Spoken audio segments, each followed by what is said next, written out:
இயேசு கிறிஸ்துவின் பரிசுத்த நாமத்தில் உங்கள் ஒவ்வொருவரையும் அன்போடு வாழ்த்துகின்றேன். கிறிஸ்துவுக்குள் மிகவும் பிரியமான என் அன்பின் தேவ ஜனமே, நாம் ஒவ்வொரு நாளும் தேவனுடைய சமூகத்தில் இந்த கால தியானத்தில் ஆண்டவருடைய வார்த்தைகளை கருத்தாய் தியானித்து வருகின்றோம். அநேகர் இந்த சத்தியத்தை கேட்கிறீர்கள். உங்களுடைய வாட்ஸ்அப் செய்தியை பிறரோடு பகிர்ந்து கொடுங்க. சப்ஸ்கிரைப் பண்ணாதவங்க தயவு கூர்ந்து சப்ஸ்கிரைப் பண்ணுங்கள். ஏனென்றால் இந்த வார்த்தை தொடர்ந்து உங்களுக்கு வர வேண்டும். மிகவும் தெய்வ பயத்தோடு ஆண்டவருடைய சன்னிதானத்தில் இவைகள் உங்களுக்காக நான் ஆயத்தம் செய்கிறேன். காலத்தின் கடைசி நாட்களில் சத்தியம் கடந்து போக வேண்டும். தயவு கொண்டு ஆகவே நீங்கள் இதை பிறரோடு கூட நீங்கள் இதை பகிர்ந்து கொடுங்கள். திருச்சுவையாருக்கும் நண்பர்களுக்கும் குடும்பத்தாருக்கும் தெரியப்படுத்துங்கள். அன்புக்குரிய தேவ பிள்ளைகளை, இன்றைய நாளில் ஒரு உன்னதமான வேறொரு தலைப்புக்குள்ளாக நாம் கடந்து போக போகிறோம். மீதமான சபைக்கு கிறிஸ்து தரும் தூது. லவோதிக்கேயரின் பெரும் தேவை. கிறிஸ்துவுக்கும் சாத்தானுக்கும் நடைபெறும் போரின் முடிவு நெருங்கி வரும் பொழுது வரலாறு ஆகிய நாடக மேடையில் இறுதி செயல் புரிவதற்கு சாத்தான் தன் படையை ஆயத்தப்படுத்துகின்றார். வெளிப்படுத்தின விசேஷம் 12ஆம் அதிகாரம் 12ஆம் வசனத்தில், பூமியிலும் சமுத்திரத்திலும் குடியிருக்கிறவர்களே ஐயோ, பிசாசானவன் தனக்கு கொஞ்ச காலம் மாத்திரம் உண்டென்று அறிந்து மிகுந்த கோபம் கொண்டு உங்களிடத்தில் இறங்கினபடியால் உங்களுக்கு ஆபத்து வரும் என்று நமக்கு கூறப்பெற்றுள்ளது.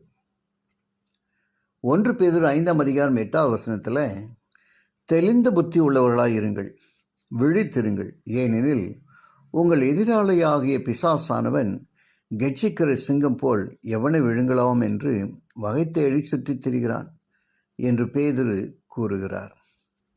மீதியான சபையின் ஒவ்வொரு அங்கத்தினர்களுக்கும் இதே போன்ற எச்சரிப்பை கர்த்தருடைய ஊழியக்காரர்கள் இதை தருகிறார்கள். ஆகவே நாம் ஜெபத்தோடு படிக்க வேண்டும். கொடிய காலங்கள் நமக்கு முன்பாக உள்ளன.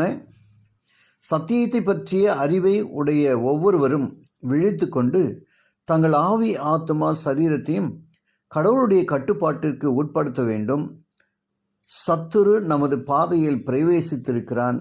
நாம் முழுவதுமாக விழித்து ஆயுதம் தரித்து நிற்க வேண்டும். நாம் தேவனுடைய சர்வாயுத வர்க்கத்தை உடையவர்களாக காணப்பட வேண்டும். தீர்க்க தரிசன ஆவியினால் கூறப்பெற்றுள்ள செயல்முறையை பின்பற்ற வேண்டும். சத்தியத்தை நேசித்து கீழ்ப்படிந்தால் பலத்த வஞ்சகங்களுக்கு உடன்படாமல் நாம் தப்புவிக்க பெறுவோம்.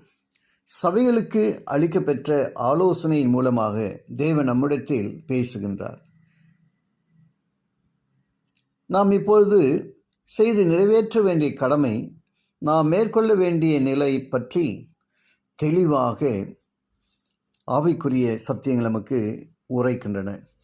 பிரமாணத்தின் மேல் பிரமாணம், இங்கே கொஞ்சம் அங்கே கொஞ்சமாக அளிக்கப்பெற்ற எச்சரிப்புகளை கவனமாக கண்ணோக்க வேண்டும்.